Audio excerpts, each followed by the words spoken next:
Ready for our market run? Yes! Let's get more veggies! Hold on tight!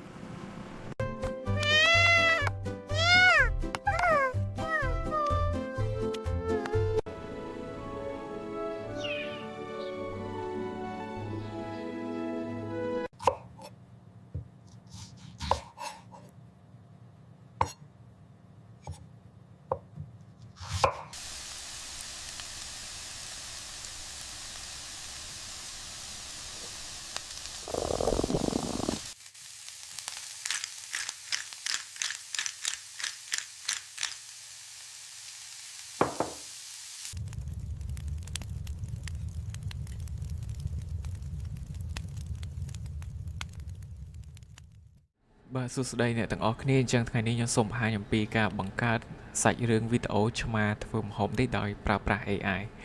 អញ្ចឹងយើងមានតាមជំហាននីមួយៗក្នុងការអនុវត្តក្នុងការបង្កើតវីដេអូមួយហ្នឹងអញ្ចឹងមុននឹងចូលដល់ការណែនាំនៃការអនុវត្តខ្ញុំសូមបង្ហាញអំពីប្លង់នៃវីដេអូរបស់យើងបន្តិចគឺវាមានទម្រង់បែបហ្នឹងអញ្ចឹងមានតាមប្លង់នីមួយៗបាទអញ្ចឹងជំហានទី1គឺយើងត្រូវការប្រើ ChatGPT ដើម្បីបំបែក prompt មានន័យថាអ្នកទាំងអស់គ្នាយក prompt របស់ខ្ញុំមួយទៅគឺអាចបំបែកបានជាច្រើនវីដេអូទៀតជំហានទី2គឺការប្រើប្រាស់ Viz AI Viz AI នេះគឺយក prompt ពី ChatGPT មកបង្កើតសាច់រូបភាពតាមប្លង់នីមួយៗនិងជំហានទី3យើងប្រើ Grok AI និង Flow AI គឺដើម្បីយករូបភាពពី Viz AI នេះមកគឺដើម្បីgenerate រូបភាពទៅជាវីដេអូនិងជំហានទី4គឺយើងកាត់តវីដេអូទាំងអស់ហ្នឹងផ្គុំចូលគ្នានៅក្នុងកម្មវិធី CapCut អញ្ចឹងការណែនាំនេះក៏ដូចជា prompt ខ្ញុំនឹងដាក់ខាងក្រោម description នៃវីដេអូនេះនិងនៅក្នុង comment អញ្ចឹងអ្នកទាំងអស់គ្នាអាចទាញយកបានអញ្ចឹងមួយទៀតយើងអាច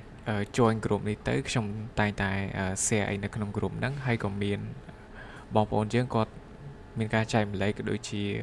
មានសំណួរអីអាចសួរនៅក្នុង group ហ្នឹងបានអញ្ចឹងអាចធ្វើការ join group ហ្នឹងទៅខ្ញុំដាក់ QR code នេះឲ្យបាទហើយមួយទៀតផងដែរនៅលើ channel YouTube របស់ខ្ញុំបានផុសឲ្យអំពីវគ្គសិក្សាមួយគឺការបង្កើតវីដេអូដោយប្រើប្រាស់ AI អញ្ចឹងអ្នកនរគ្នាបើកមកលើ channel YouTube របស់ខ្ញុំមកចូលកន្លែងផុសនេះខ្ញុំផុស2ផុសបាទអញ្ចឹងវគ្គសិក្សាហ្នឹងមានការណែនាំអំពីការសិក្សានេះបាទអំពីវគ្គសិក្សាហ្នឹងអញ្ចឹងអ្នកទាំងអស់គ្នាអាចមើលបានអញ្ចឹងយើងចូលរៀននៅថ្ងៃទី14ខែកុម្ភៈនេះទៅហើយបាទអញ្ចឹងចំពោះតម្លៃវិភាគទានវិញគឺតម្លៃចាប់ពី$1ទៅតាមទឹកចិត្តបងប្អូនជើអញ្ចឹងតម្លៃហ្នឹងជាតម្លៃពិតប្រាកដហើយបច្ចុប្បន្ននេះបើមានបងប្អូនយើងចុះឈ្មោះបានមួយចំនួនដែរហើយគឺនៅក្នុង group នេះ27 member បាទអញ្ចឹងអ្នកទាំងអស់គ្នាដែលចង់បង្កើតវីដេអូ AI ឲ្យទៅកាន់តែលម្អិតបាទអញ្ចឹងអាចចូលឈ្មោះសិក្សានៅវគ្គនេះបានខ្ញុំបង្កើតវគ្គសិក្សានឹងមួយបាទអញ្ចឹងវគ្គសិក្សាហ្នឹងគឺមានវីដេអូជាកញ្ចប់មេរៀនដែលខ្ញុំទម្លាក់តាមមេរៀននីមួយមួយទៀតគឺការណែនាំអំពីការប្រើប្រាស់ AI ហ្នឹងក៏ដូចជាការផ្ដល់ prompt ឬក៏រូបភាពក្នុងការបង្កើត content អីមួយដោយប្រើ AI ហ្នឹងបាទមួយទៀតគឺខ្ញុំនឹងបង្ហាញអំពីគំនិតបង្កើត content មានន័យថាបងប្អូនទាំងអស់គ្នាមិនមែនទទួលបាន pro មួយចេះធ្វើតែ pro មួយនឹងទេយើងអាចយកទៅធ្វើជាគំនិត content អីផ្សេងទៀតចំណុចមួយទៀតគឺការបង្កើតវីដេអូវែងគេហៅថា long video បាទអញ្ចឹងវីដេអូដាក់នៅលើ YouTube វែងហ្នឹងមួយទៀតគឺការបង្កើតជាវីដេអូខ្លីគេហៅថា short video ណាអញ្ចឹងយើងអាចបង្កើតវីដេអូបញ្ឈរវីដេអូខ្លីនឹងបានចំណុចទី7គឺការអនុវត្តអញ្ចឹងមានការអនុវត្តជាក់ស្ដែងនៅក្នុង group ហ្នឹងចំណុចទី8គឺការ support នៅក្នុង group អញ្ចឹងខ្ញុំមានម៉ោង support បងប្អូនទាំងអស់គ្នាអំពីការសួរសំណួរក៏ដូចជាខ្ញុំនឹងផ្ដល់ការចែកម្លែកផ្សេងដែលខ្ញុំទទួលបានដែលខ្ញុំចេះខ្ញុំនឹងផ្ដល់ទៅកាន់បងប្អូននៅក្នុង group ដែលបានចូលឈ្មោះវគ្គសិក្សាហ្នឹងបើសិនបើបងប្អូនធ្វើទៅវាបញ្ហាអីចុចកន្លែង AI ណាមួយអត់ដំណើរការអីខ្ញុំជួយ support នៅក្នុង group ហ្នឹងហើយយើងក៏មានការ meeting online ដែរដោយទៅតាមថ្ងៃនីមួយៗយើងនឹង online ជាមួយគ្នាលើកជាគំនិតអីនៅក្នុងថ្នាក់រៀនហ្នឹងអញ្ចឹងបើសិនចាប់អារម្មណ៍អីយើងអាចចុះឈ្មោះតាម link ហ្នឹងបានឬក៏យើងអាច scan QR code Telegram ខ្ញុំមួយនេះបាទអញ្ចឹងនេះជា Telegram personal របស់ខ្ញុំអញ្ចឹងយើងអាចឆាតរបស់ខ្ញុំទៅគឺចុះឈ្មោះទៅបាទអញ្ចឹងអាច scan QR code ហ្នឹងបាទអញ្ចឹងខ្ញុំសូមបន្តទៀតកុំឲ្យខាតពេលបាទអញ្ចឹងថ្ងៃនេះយើងបង្កើតជាវីដេអូមួយគឺ content បែបនេះបាទអញ្ចឹងខ្ញុំមានព្រមនៅក្នុង ChatGPT នេះដើម្បីឲ្យបងប្អូនទាំងអស់គ្នាអាចយកទៅបំបែកបានបញ្ជាក់ព្រមនេះមិនមែនធ្វើបានតែសាច់រឿងប៉ុណ្ណឹងទេគឺអាចធ្វើបានច្រើនសាច់រឿងបងប្អូនអាចបដូរមុខតួអង្គបានទៀតនេះមុខតួអង្គអាចបដូរបានទៀតបាទអញ្ចឹងខ្ញុំលើកយកតួអង្គនេះមួយមកបង្ហាញបាទអញ្ចឹងដើម្បីចាប់ផ្ដើមខ្ញុំសូមចូលទៅកាន់ការណែនាំបន្តិចអញ្ចឹងយើងមានតាមជំហានទី1នេះគឺការប្រើប្រាស់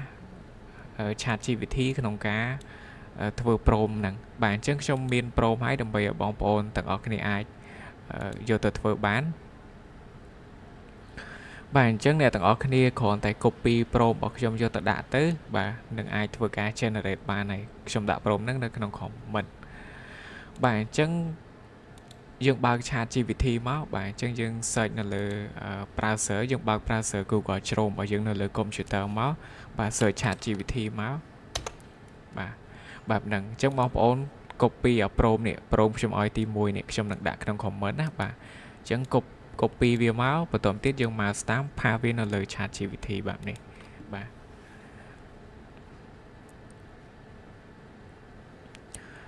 បាទបន្ទាប់ពីផាទៅវានឹងចេញជារូបភាពប៉ុន្តែយើងអត់យកជារូបភាពទេបាទអញ្ចឹងយើងរងចាំបន្តិចសិនទៅនៅកន្លែងហ្នឹងបញ្ជាក់អានេះគេហៅ tab មួយអានេះ tab ចាស់របស់ខ្ញុំបើកទុកសម្រាប់បរៀនបងប្អូនទាំងអស់គ្នាដោយសារខ្ញុំបានទៅសេព្រមនឹងហើយម្ដងហើយអញ្ចឹងអា tab ថ្មីនេះខ្ញុំបើក ChatGPT ថ្មីអញ្ចឹងព្រមនេះគឺបងប្អូនយកពី comment មកបាទឬក៏នៅខាងក្រោម description ហ្នឹងបាទអញ្ចឹងព្រមហ្នឹងយើងយកពីហ្នឹងមកបាទបន្ទាប់មកគេនឹង generate វាចេញបែបនេះអញ្ចឹងខ្ញុំអត់ឲ្យអ្នកទាំងអស់គ្នាយករូបបែបហ្នឹងទេអញ្ចឹងនេះគឺជាព្រមដំបូងដែលបងប្អូន copy ពីខ្ញុំទៅយកដាក់ក្នុង ChatGPT បន្ទាប់ទៀតបងប្អូនទៅសេបន្ថែមទៀតមកគឺទៅសេថា please next basin បាទ please next scene អីចឹងទៅបាទអញ្ចឹងខ្ញុំ copy ទុកឲ្យអញ្ចឹងទៅសេ please next scene ហ្នឹងមានន័យថាយើងឲ្យ AI ហ្នឹងធ្វើការបង្កើតព្រមហ្នឹងទៅវគ្គបន្ទាប់ទៀតបាទ please next scene ព្រមអីចឹងទៅបាទហើយចុច upload មកអញ្ចឹងកន្លែងហ្នឹងខ្ញុំបាទដាក់ឲ្យអ្នកទាំងអស់គ្នាដែរបាទអញ្ចឹងចាំ copy ការណែនាំហ្នឹងទៅដាក់ក៏បានដែរបាទអញ្ចឹង AI នឹងធ្វើការgenerate បន្តទៀតនៅវគ្គ2បាទនេះគឺវគ្គ2បាទ scene វគ្គ2បាទបន្ទាប់មកគឺយើងបានតែវគ្គ2បែបហ្នឹងឯងអញ្ចឹងយើងចង់បានបន្តទៀតយើងទៅសេថា please បាទ scene 3 to 10បាទ please scene 3 to 10 ព្រមអីចឹងទៅមានន័យថាខ្ញុំឲ្យ AI ហ្នឹងបង្កើតព្រមវគ្គទី3ទៅកាន់វគ្គទី10បន្តទៀតដោយសារឥឡូវហ្នឹងគេបានបង្កើតវគ្គទី2អីយើងហើយអញ្ចឹងវាខ្លីពេកអញ្ចឹងឲ្យបង្កើតវគ្គទី3ទៅដល់វគ្គទី10បន្ថែមទៀតអញ្ចឹងអ្នកទាំងអស់គ្នាចាំ copy ការណែនាំនឹងទៅពីខ្ញុំក៏បានដែរបើពិបាកសេអង់គ្លេសអីបាទព្រោះមានបងប្អូនយើងខ្លះពិបាកសេអង់គ្លេសអញ្ចឹងយើងអាច copy ពីខ្ញុំទៅបាទអញ្ចឹងយើងចុច upload ទៅនេះកន្លែងនេះអញ្ចឹងដល់ពេលដែល upload ទៅនេះ AI នឹងធ្វើការបង្កើតឲ្យយើងនេះបាទអញ្ចឹងវគ្គទី3ដល់វគ្គទី10អញ្ចឹងបើអ្នកទាំងអស់គ្នាចង់ធ្វើវីដេអូនឹងច្រើនវគ្គឲ្យវាវែងអីយើងអាចវគ្គទី11ដល់វគ្គទី20វគ្គទី20ដល់វគ្គទី50អីទៀតមកអញ្ចឹងនេះគ្រាន់តែបដូរលេខទេនេះបដូរលេខហ្មងវគ្គទី11ដល់វគ្គទីបាទ50អីចឹងទៅបាទអញ្ចឹងយើងគ្រាន់បដូរលេខទៅវាបានហើយបាទអញ្ចឹងអានឹងគឺជាគំនិតមួយអញ្ចឹងខ្ញុំសូម control Z ត្រឡប់ក្រោយសិនបាទអញ្ចឹងអានេះវគ្គទី3ដល់វគ្គទី10បាទអញ្ចឹងចេញបានព្រមបែបហ្នឹងហើយបាទអញ្ចឹងអ្នកទាំងអស់គ្នាអាចយកទៅធ្វើកិច្ចការបានហើយបាទអញ្ចឹងខ្ញុំសូមបិទអាវីដេអូដើមរបស់ខ្ញុំព្រមដើមអានេះគឺព្រមដែលខ្ញុំបង្ហាញថ្មីពីទៅកាន់អ្នកទាំងអស់គ្នាមានន័យថាខ្ញុំសូមបញ្យល់ឡើងវិញជំហានទី1គឺខ្ញុំឲ្យព្រមនៅក្នុង comment អញ្ចឹងបងប្អូន copy អាព្រមហ្នឹងទៅ យកមកផាសទៅពេលបងប្អូន copy prompt យកមកផាសនៅលើ chat GPT វាចេញរូបបែបហ្នឹងបន្តទៀតបងប្អូនទៅមើលការណែនាំយើង copy អាការណែនាំទី1នេះយកទៅដាក់ទៅនេះ copy ដាក់ទៅវានឹងចេញ scene ទី2របស់បងប្អូនបន្តទៀតវាចេញបានតែ scene ទី2យើងទៅមើលការណែនាំទៀតយើង copy យកមកដាក់ទៀតមកអញ្ចឹងវានឹងចេញ scene ទី3បន្តរហូតបាទបងប្អូនចង់បានប៉ុន្មានយើងកែច្នៃតាមហ្នឹងទៅបាទអញ្ចឹងអានេះជាគំនិតនៃការ update បន្ថែមទៅលើ Pro ហ្នឹងអញ្ចឹងជំហានទី1នេះយើងបានធ្វើរួចរាល់ឥឡូវយើងចូលជំហានទី2គឺយើងប្រើ Vis AI បាទអញ្ចឹងអ្នកទាំងអស់គ្នាបើក tab ថ្មីមួយទៀតមកនេះសញ្ញាបូកនេះបាទទំព័រថ្មីបាទអញ្ចឹងយើង search ពាក្យថា Vis AI មកនេះ search Vis AI មកអញ្ចឹងយើងយកឥឡូវគេបញ្ជាក់បើអ្នកបើកថ្មីយើងត្រូវការ sign in ជាមួយនឹង Google account អញ្ចឹងអ្នកទាំងអស់គ្នាគ្រាន់តែចុច sign in with Google ទៅហើយចុច continue អូសមកក្រោមទៅចុច continue ចុច next តាមគេទៅចុច get start ទៅគឺបានហើយសម្រាប់អ្នកដែលបង្កើត account ថ្មីឃើញលោពិបាកអីបាទប៉ុន្តែបើសិនអ្នកនរគ្នាធ្វើទៅអត់បានមានបញ្ហាអីអ្នកនរគ្នាអាចឆាតចូល group របស់ខ្ញុំបានអា group ខ្ញុំបង្ហាញមុនហ្នឹងណាអញ្ចឹង scan QR code ចូលក្នុងនឹងមួយទៅហើយអាចឆាតសួរបានអញ្ចឹងអ្នកនរគ្នាចុច enter tool នេះមកដោយសារខ្ញុំបាន sign in account រួចរាល់ហើយបន្តទៀតយើងចុចសញ្ញាព្រួយនេះអញ្ចឹងយើងមកមើលកន្លែងនេះបាទអញ្ចឹងកន្លែងហ្នឹងជាកន្លែងដែលយើងធ្វើកិច្ចការកន្លែងនេះគេដាក់ថា subject អញ្ចឹងកន្លែងនេះគឺកន្លែង enter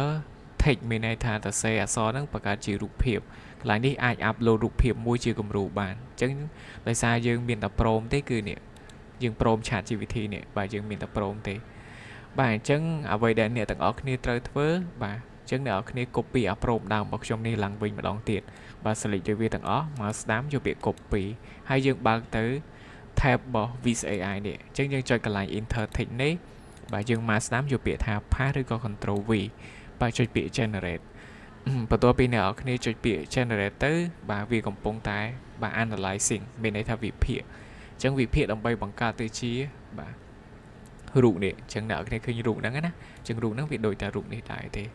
បាទអញ្ចឹងឃើញរូបហ្នឹងហើយអញ្ចឹងបន្ទាប់ទៀតអ្នកនរគ្នាមកកំណត់កន្លែងនេះអញ្ចឹងចុចកន្លែងនេះមួយមកនេះអញ្ចឹងកន្លែងនេះយើងកំណត់ប្រភេទទំហំនៃរូបភាពយើងចង់បានជាផ្ដេកប្រឈរឬក៏ការ៉េ4ជ្រុងសម្រាប់ការធ្វើវីដេអូ long នៅលើ YouTube គេហៅថាវីដេអូវែងយើងយក landscape នេះផ្ដេកនេះ 16.29 បើសិនបើយើងធ្វើវីដេអូ short វីដេអូប្រឈរនៅលើ YouTube យើងយក 9.2 16នេះវិញអញ្ចឹងវាផ្ទុយគ្នាអញ្ចឹងខ្ញុំធ្វើប្រឈរខ្ញុំយកនេះវិញបាទបន្តទៀតអ្នកគ្នាធ្វើការចុចនេះ upload នេះមកបាទអញ្ចឹង upload ហើយយើងរងចាំបន្តិចអញ្ចឹងនេះគេដាក់ថា lots of people are trying animation right now បាទអញ្ចឹងមានន័យថាគេក៏បាន generate អារូបស្តៀងនឹងច្រើនដែរបាទអញ្ចឹងវាចេញមួយបែបហ្នឹងបន្ទាប់ទៀតអ្នកគ្នាចូលទៅកាន់នេះ chat GPT នេះបាទអញ្ចឹងបន្ទាប់ទៀតយើង copy prompt បន្ទាប់ទៀតនេះ copy prompt scene ទី2បាទ select វាមកស្ដាំ copy អញ្ចឹងយើងទៅ Vis AI វិញយើងផាសបន្តនេះមកស្ដាំជួយពាក្យផាសហើយចុច upload ទៀតមក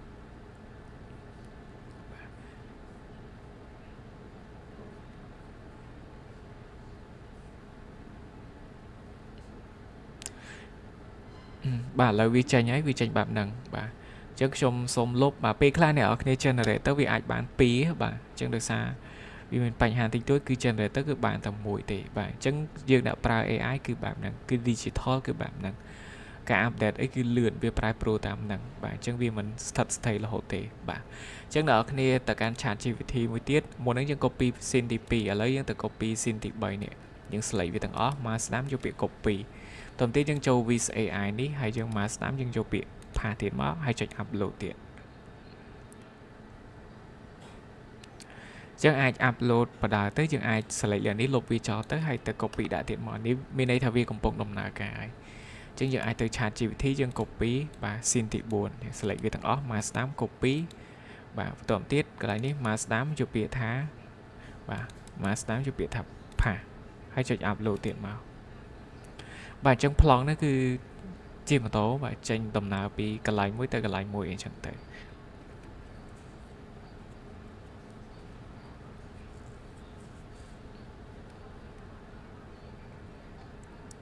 បាទអញ្ចឹងជាកន្លែងនេះយើងអាច select វាមកនេះយើង select វាមកបាទ select ទៅលុបចោលតោះទៀតយើងអាចចូលកន្លែង chat GPT ទៀតយើង copy បាទ scene ទី5យកទៅដាក់ទៀតបាទអញ្ចឹងមកស្ដាំ copy ដដែលដែរទេ và chẳng những copy xin thì pram đã tới hay dân cho upload tới và tóm tiết dương ai đã ti vào mũi thiệt và chẳng ở việt đà tới và chẳng những copy xin ti vào mũi thiệt này còn lại ní xin ti vào mũi chẳng những copy đợt đại thì và chưa thật đã tôi tiếc trong pa nhưng cho upload chẳng tự nó vi tam plong này mũi này kinh plong cho mà chi mà tổ màu này đặt mà hộp màu này tranh vì cái lại mũi từ cái lại mũi và đào tam play và cho vì lượng mà tổ đài chẳng tới và ta tình ấy phải tham tiếp chẳng tới cái lại ní cái do mà thơ ấy chẳng tới này ô cái từ xu nẹt lộ mà này cái xu nẹt lộ cái từ lời tổng nẹt lỗ đấy có cái cho tập té bài luật này chẳng tới và chẳng dương ta copy tiệt và copy xin thì bằng pearl mà nào sẽ lấy thằng ó chẳng này tao cái này xua thua mấy cái mối bắt đầu tụ ón cứ thua bạn nè nè cứ upload viết để xa tục đợt đại chẳng upload ấy na tục việt đại và chẳng việc bắt đầu tụ ón thì và bảo plong na thử time style nhưng này upload được phim và time mà và anh ấy cái tranh tao vừa nháy và chính chẳng ai lục vía hay dương từ copy xin thì vòng 7 màu bật hàm tiệt chính dương select copy xin từ vòng 7 tới dương phải gặp ha về từ hay dương chọn upload về từ chẳng bắt đầu bị đã xin thì vòng 7 hay dương lục về tới hay dương từ copy xin thì vòng 1 thì đọc cho mà đã bật hàm tiệt và chẳng copy về đợt đại từ cái này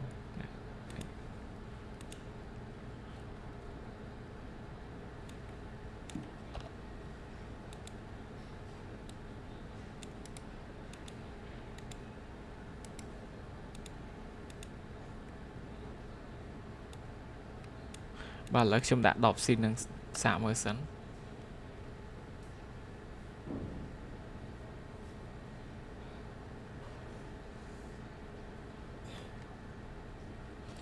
bạn chẳng ưu tí họ thà ở prom khá vì tranh máu vì đôi chia đỏ đại khá chẳng nè tao có khi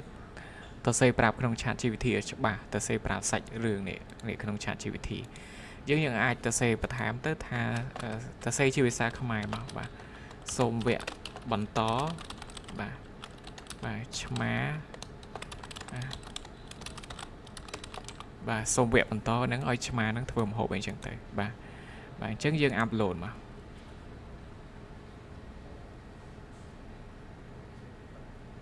nè tao khi ở cái đã xin đọc muối cái đắng đó nè khi nhớ cái đắng phù mua đắng dương đó xin thịt đọc tao p xin đợi ti đọc nắng dương phẹp bà to thì sau mọi việc bà to nắng cứ sạch rừng nắng cứ oi mà nắng thưa mà hộp để xa dương trên là để đục phẹp muốn nắng cứ bàn tay chi mà tôi chẳng tới bạn chắc là nắng dương aiจะxây không ai bàn cứ sửa bà chân này đào vẽ ti đọc mùi chân nào khi này select lưu viên máu mà sắm copy hay tại can VCAI mà sắm cho việc pa bạn chân dương upload vẽ ti đọc mùi mà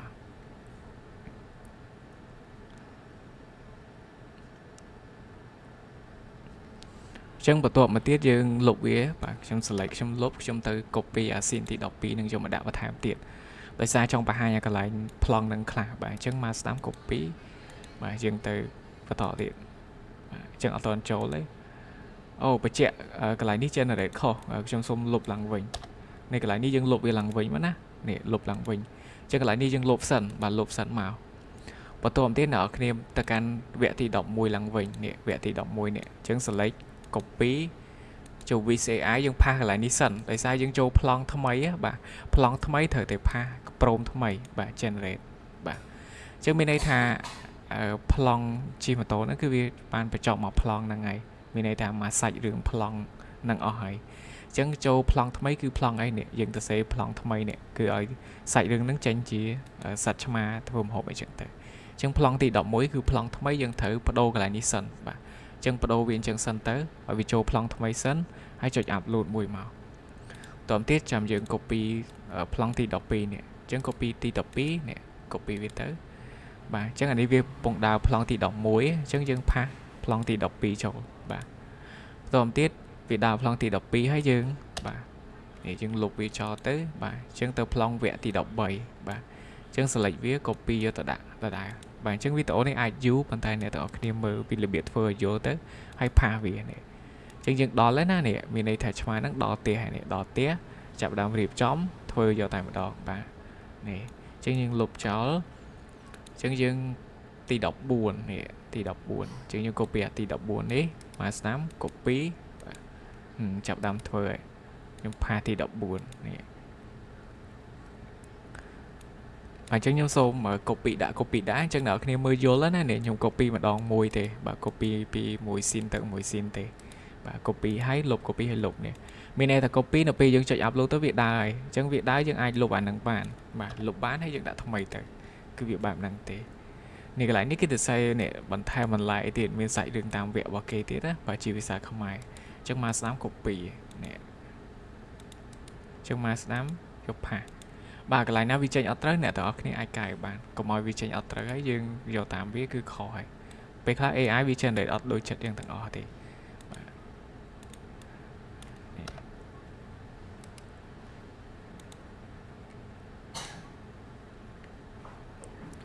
អញ្ចឹងខ្ញុំ copy ទៅដល់ប្លង់ទី18ចុះបាទខ្ញុំ copy អូនៅមួយប្លង់ទៀត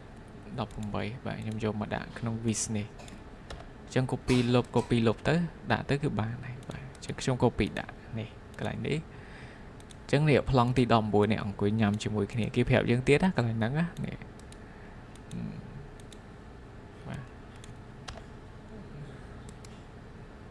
បាទផាសវាមកអញ្ចឹងបញ្ចូលដាក់ឲ្យចប់ប្លង់នេះដាក់ឲ្យចប់ប្លង់តែម្ដងទី20នេះបាទអញ្ចឹងខ្ញុំដាក់ឲ្យចប់ប្លង់នេះបាទវីដេអូវែងទេប៉ុន្តែអ្នកនរគ្នាចេះបំបែកទេខ្ញុំឲ្យកំណត់ទៅហើយយើងអាចយកទៅបំបែកបាទអញ្ចឹងមានតាមសាច់រឿងពីដើមដំបូងមកគឺសត្វឆ្មាហ្នឹងគឺជិះម៉ូតូបាទមានន័យថាគេទៅទិញម្ហូបនៅផ្សារអញ្ចឹងទៅអញ្ចឹងគេដឹកគ្នាមកផ្សារមកទិញអីអញ្ចឹងទៅមកដល់ផ្ទះបាទមកដល់ផ្ទះអញ្ចឹងមកដល់ផ្ទះគេចាប់ផ្ដើមរៀបចំធ្វើនេះធ្វើ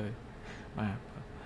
នេះគេធ្វើគេរៀបដាក់ចាននេះឆ្អិនអានេះគេញ៉ាំជុំគ្នាអញ្ចឹងទៅអានេះគេញ៉ាំហើយគេគេអញ្ចឹងទៅបាទអញ្ចឹងអានេះគឺជាការបង្កើតរូបភាពអញ្ចឹងជំហានបន្តទៀតគឺអ្នកនរគ្នាត្រូវ download រូបហ្នឹងបាទអញ្ចឹងនេះអារូបនេះគឺយើង download ទី1មកនេះ download 1បាទរូបនេះវាស្តៀងគ្នា download មួយទៀតមកអញ្ចឹងយើងមើលរូបណាស្អាតចាំយើងទាញយកនេះ download ទៀតបាទអញ្ចឹងពីរហ្នឹងគេឲ្យជំរឿន2មួយឆ្លាញ់មួយណាយកមួយហ្នឹងមកអញ្ចឹងគេហៅថាខ្ញុំយកមួយនេះចោលបាទហើយកន្លែងនេះខ្ញុំយកមួយនេះបាទអញ្ចឹងកន្លែងនេះយកមួយនេះបាទអញ្ចឹងអារូបភាពនេះបាទយកមួយនេះអញ្ចឹងបើប្លង់ណាមើលទៅអត់ស៊ីគ្នាមិនបាច់យកក៏បានដែរបាទខ្ញុំ download ទុកនេះបាទនេះគេមកដល់ផ្ទះនេះគេចាប់ផ្ដើមធ្វើបាទបាទ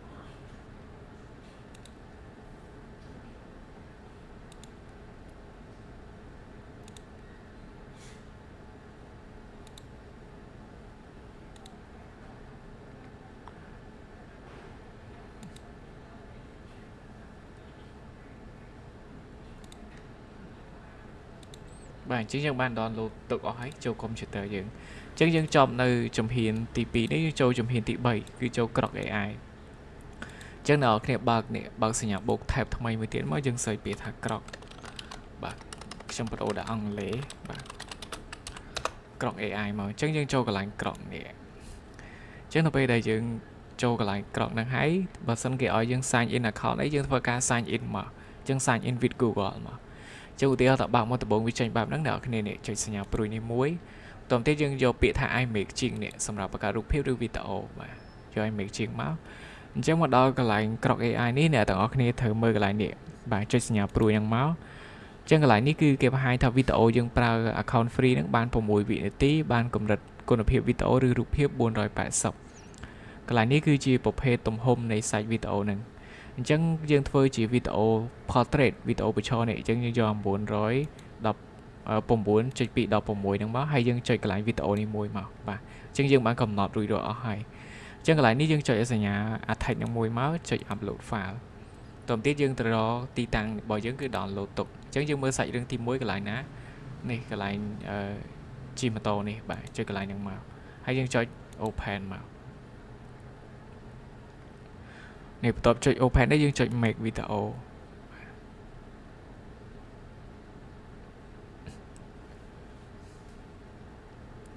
អញ្ចឹងយើងចុច make video ទៅ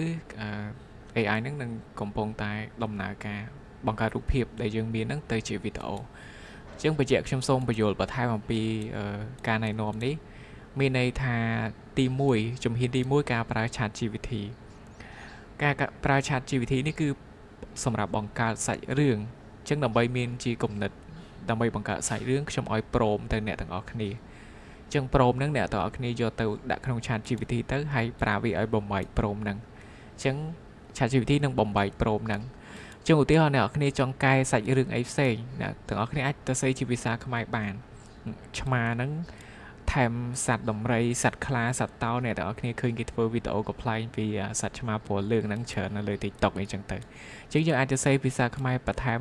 កន្លែងនេះបាទបន្ថែមកន្លែងនេះគឺខ្ញុំបន្ថែមហ្នឹងនេះសូមបង្កើតវគ្គបន្តឆ្មាធ្វើអីអញ្ចឹងអ្នកនរគ្នាសូមបង្កើតវគ្គបន្តមានសត្វអីឲ្យបន្ថែមអីចឹងទៅអត់ពិបាកទេបាទអញ្ចឹងអាហ្នឹងគឺជាការណែនាំរបស់យើងបាទជំហានទី2នេះគឺមានន័យថានៅពេលដែលយើងមានព្រមពី ChatGPT តាមប្លង់សាច់រឿងហ្នឹងយើងយកមកដាក់ក្នុង Viz AI នេះគឺយកព្រមហ្នឹងបង្កើតទៅជារូបភាពតាមប្លង់សាច់រឿងនីមួយៗនិងជំហានទី3គឺយើងយករូបភាពដែលបង្កើតពី Viz AI នេះយកទៅ convert បំលែងវាទៅជាវីដេអូជំហានចុងក្រោយគឺការកាត់តវីដេអូទាំងអស់ហ្នឹងផ្គុំចូលគ្នានៅក្នុងកម្មវិធី CapCut អីចឹងទៅបាទអញ្ចឹងយើងទៅកាន់ក្រក់នេះវិញបាទអញ្ចឹងវីដេអូហ្នឹងវាមានសំឡេងប៉ុន្តែខ្ញុំ record នេះខ្ញុំ record បិទសំឡេងនេះបាទបិទសំឡេង desktop នេះអញ្ចឹងអ្នកនរគ្នាឃើញវីដេអូហ្នឹងអត់នេះបាទអញ្ចឹងយើងចង់ download យើងចូលកន្លែងនេះសញ្ញាព្រួយ download យើងចុច download ទៅវាចូលអញ្ចឹងយើងត្រឡប់ទៅក្រោយវិញតើទីយើងចុចកន្លែងនេះយើងមិនបាច់កំណត់ទៀតទេយើងកំណត់ម្ដងរួចហើយយើងចុចកន្លែង attach នឹងដែរ upload ម្ដងទៀតមកអញ្ចឹងយើង upload ហើយយើងចូលកន្លែងណានេះកន្លែង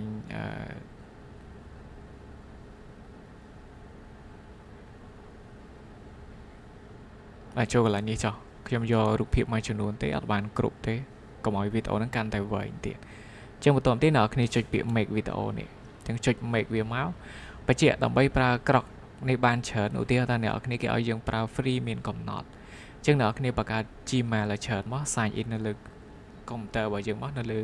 Google ជ្រុំកុំព្យូទ័រទៅឧទាហរណ៍ថា Gmail មួយប្រើបាន20វីដេអូអញ្ចឹងមាន Gmail 10វា200វីដេអូហើយបាទអញ្ចឹង Gmail យើងចំណាយលេខទូរស័ព្ទបង្កើតទៅយើងមានវិធីឲ្យបង្កើតដោយមិនប្រើលេខក៏រឹតតែល្អអញ្ចឹងយើងអាចធ្វើវាទៅអញ្ចឹងឥឡូវនេះយើងធ្វើការ generate វីដេអូ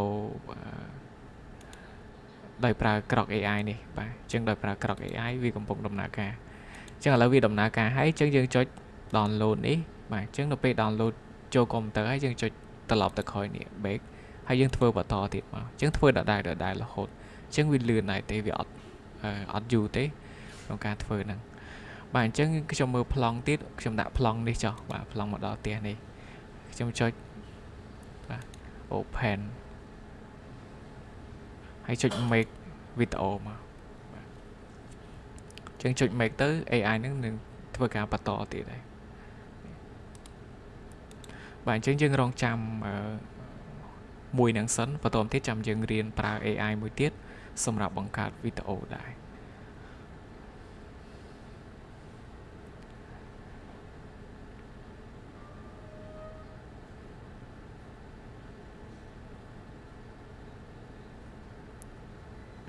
បាទអញ្ចឹងនេះគេមកដល់ផ្ទះអីចឹងទៅអញ្ចឹងអ្នកនរគ្នា download នេះ download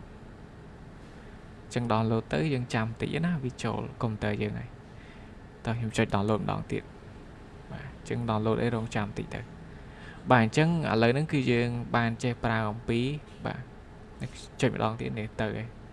បាទវារៀង slow តិចបាទអញ្ចឹងយើងចេះប្រើក្រក់ឥឡូវយើងប្រើមួយទៀតគឺ Flow AI បាទ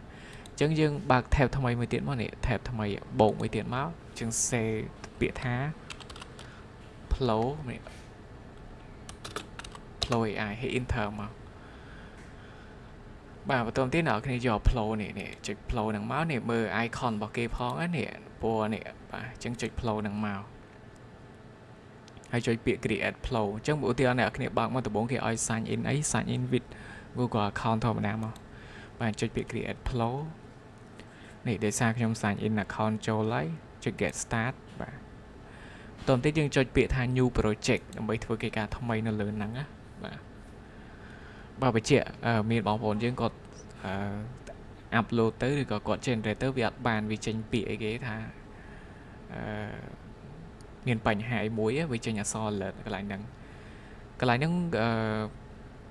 ខ្ញុំធ្លាប់ប្រើជាបទពិសោធន៍គឺបញ្ហា browser ដែលយើងប្រើនិង internet មានន័យថា browser របស់យើងហ្នឹងយើង sign in ច្រើន account ណានៅលើ computer របស់យើងហ្នឹង Google Chrome ហ្នឹងគឺយើង sign in ច្រើន account អញ្ចឹងវាអាច spam វាអាចអីមួយទៀតគឺកម្លាំងនៃ internet របស់យើងអញ្ចឹងដល់ពេលដែលយើងទៅសេព្រមបង្កើតជារូបភាពឬវីដេអូអីមួយវីដេអូទាំងអស់ហ្នឹងគឺផ្ញើចេញពី model របស់ AI នៅលើ server នៅលើ online អញ្ចឹងវាត្រូវបញ្ជូនមកបើសិនបើ internet យើងសោយគឺវាទាញមកអត់បានល្អទេអញ្ចឹងមានបញ្ហា error ហ្នឹងអញ្ចឹងអ្នកនរគ្នារកវិធីអី clear cache នៅលើ browser ហ្នឹងទៅឬក៏យើងប្រើ browser មួយឈ្មោះថា Firefox នេះបាទបញ្ហាគឺវាបែបហ្នឹងទេបាទអញ្ចឹងអ្នកនរគ្នាត្រូវដោះស្រាយវាទៅបាទបញ្ជាក់មិនមែនតែ account Ultra ដែលមានបញ្ហាហ្នឹងសូម្បី account free ក៏មានដែរប៉ុន្តែអ្នកនរគ្នាប្រើ account free អត់សូវជួបច្រើនដោយសារ account free យើង generate បានវីដេអូតិចបាទអញ្ចឹងឧទាហរណ៍អ្នកនរគ្នា generate បាន account Ultra generate ច្រើនវីដេអូទៅវាមានបញ្ហាហ្នឹងកើតឡើងហើយអញ្ចឹងយើងអាសា clear restart អីទៅវាអាចដំណើរការវិញបានខ្លះហើយបាទអញ្ចឹងបន្ទាប់មកទៀតយើងបានបែបហ្នឹងអញ្ចឹងកន្លែងហ្នឹងគឺយើងនេះកន្លែងនេះគេដាក់ថា take to video យើងចុចសញ្ញាព្រួយហ្នឹងមកអញ្ចឹងយើងអត់យក take to video ទេយើងយក frame to video មានន័យថារូបភាពហ្នឹងទៅជាវីដេអូយើងចុចកន្លែង frame to video មកបន្តទៀតកន្លែងនេះយើងចុចសញ្ញាបូកមួយមកហើយចុច upload នេះហើយចុច agree អញ្ចឹងយើងទៅ upload អញ្ចឹងកន្លែងហ្នឹងគឺយើងទៅរករូបភាពដែលត្រូវ upload អញ្ចឹងអ្នកនរគ្នាចូលរូបភាព file មកអញ្ចឹងរូបភាពហ្នឹងគឺជារូបភាពបន្តពីវគ្គមុនដោយសារវគ្គមុនយើងធ្វើនៅលើក្រក AI នេះអញ្ចឹងឥឡូវហ្នឹងគឺយើងធ្វើនៅលើ Flow AI ម្ដងបាទ sorry ហ្នឹងហើយអញ្ចឹងយើងចូលកន្លែង Flow AI ហ្នឹងទៅបន្តមកទៀតយើងចូលកន្លែងនេះវគ្គបន្តហើយចុច open ទៅបន្តមកទៀតយើងចុចកន្លែងពាក្យថា Crop and Save នេះអញ្ចឹងនៅពេលដែលចុច Crop and Save ហើយយើងរងចាំវាមួយសន្ទុះសិន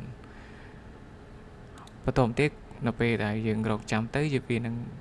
ឲ្យយើងអាច generate បាននេះវាចេញមកបែបហ្នឹងបាទអញ្ចឹងវាចេញមកបែបហ្នឹងអ្នកនរគ្នាត្រូវតែ save ប្រាប់វាសិនគឺមានន័យថាបាទ make to video មានន័យថាបង្កើតទៅជាវីដេអូបាទហើយចុច upload មកបញ្ជាក់កន្លែងនេះយើងត្រូវកំណត់សិនណានេះខុសមួយបាទដោយសារយកមកកំណត់កន្លែងនេះគឺយើងត្រូវកំណត់ប្រភេទ size សិនបាទចូលកន្លែង setting មកកន្លែងនេះគេដាក់ថា aspect ratio បាទអញ្ចឹងបើសិនបើវីដេអូយើងបញ្ឈរយើងយក portrait នេះបើសិនបើវីដេអូយើងបដិយើងយក landscape បាទកន្លែងនេះគឺ generate មកម្ដងប្រមាណបាទមានន័យថាយើងចង់ឲ្យ generate មកម្ដង2វាចេញម្ដង2ដូច VCI វា recommend ប៉ុន្តែបើយើងយកតែមួយទេវាចេញមកម្ដងតែមួយទេអញ្ចឹងកន្លែងហ្នឹងគឺអ្នកនរគ្នាអាចយកតែមួយទៅកុំឲ្យវា see credit របស់យើងច្រើនអញ្ចឹងកន្លែងនេះគឺយើងយក portrait បន្តមកទៀតកន្លែង model នេះយើងយក fast ហ្នឹងទៅគឺត្រូវហើយបាទអញ្ចឹងយើងកំណត់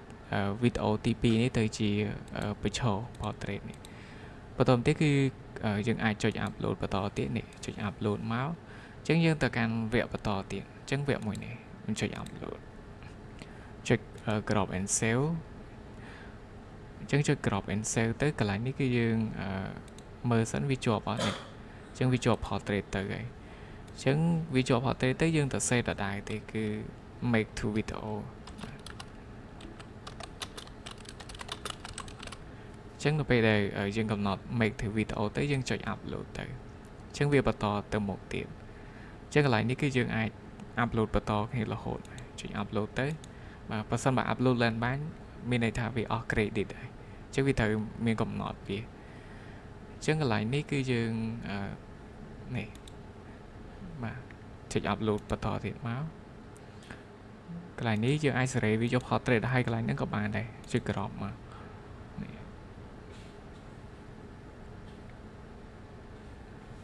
អញ្ចឹងកន្លែងហ្នឹងយើងទៅ save មកគឺ make to video អញ្ចឹងទៅ save make to video ទៅហើយយើងចុច upload នេះបាទអញ្ចឹងខ្ញុំទៅមើលវីដេអូមុនអញ្ចឹងវីដេអូនេះគឺ upload បានហើយនេះអញ្ចឹងអ្នកនរគ្នាអាច play បាននេះអ ចឹងវាជាប់អា watermark នេះចឹងកន្លែងនេះចាំយើងក្របវានៅក្នុង CapCut ទៅអញ្ចឹងយើងអាច download គឺយើងចុចសញ្ញាព្រួញនេះបន្តទៀតយើងយក Upscale 1080នេះបាទអញ្ចឹងដើម្បីឲ្យវាច្បាស់អញ្ចឹងកន្លែងនេះបើសិនបើពេញអីគឺយើង download បន្តទៅអញ្ចឹងកន្លែងហ្នឹងគឺអ្នកទាំងអស់គ្នាចេះប្រើគឺ Flow AI អញ្ចឹងជំហានចុងក្រោយគឺ CapCut នេះអញ្ចឹង CapCut ហ្នឹងគឺយើងបើកកម្មវិធី CapCut នៅលើ computer យើងមកកន្លែង CapCut ហ្នឹង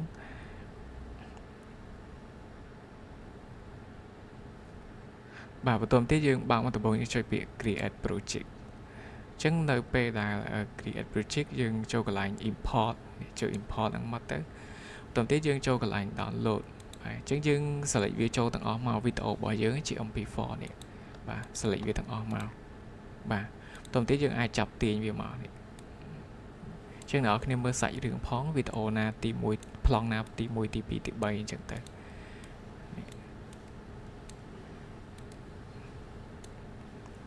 បាទអញ្ចឹងយើងអាច preview បានខ្ញុំបានបើកសំឡេងឲ្យទេបាទនេះអញ្ចឹងចាំខ្ញុំកាត់ដាក់ intro ចាំបើកសំឡេងឲ្យកន្លែងហ្នឹងបាទ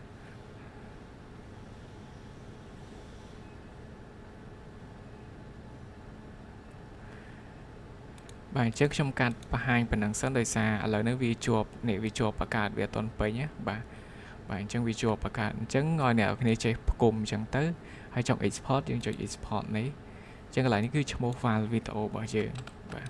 កន្លែងនេះគឺទីតាំងដែលយើង export ទៅនេះទីតាំងនេះអញ្ចឹងយើងដាក់កន្លែងវីដេអូមកចុច select ហើយកន្លែងនេះគឺ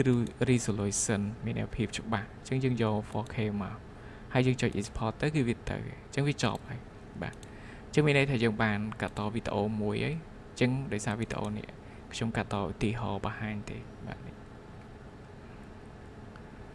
បាទអញ្ចឹងអ្នកនរគ្នាអាចអនុវត្តតាមនឹងបានហើយព្រមនៅខាងក្រោម comment ឬក៏នៅក្នុង group អាចអនុវត្តបាទ Ready for our market run? Yes! Let's get more veggies! Hold on tight!